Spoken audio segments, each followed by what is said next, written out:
We play black keys with the right hand.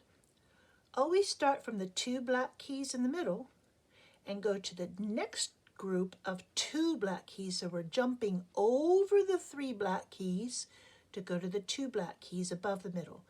Remember, we start at the middle. We only need the right hand. Take the right hand and leap over the 3 black keys to go to the next group of 2 black keys. We are only going to use fingers number 2 and 3 on the high 2 black keys. Middle, leap over to the high 2 black keys. Keep your hand here. We're not going to move at all for this whole piece. Starting with finger number 3 in the right hand. I count and we play together. Ready? 1, 2, 3, 4. 1, 2, ready, go. 3, 2, 3, 2. 3, 2, 3, 2.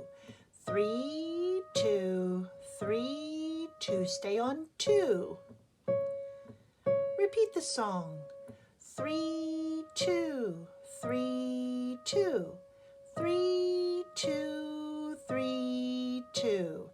3, 2, 3, 2. Change to 3, 3, 3. Hold.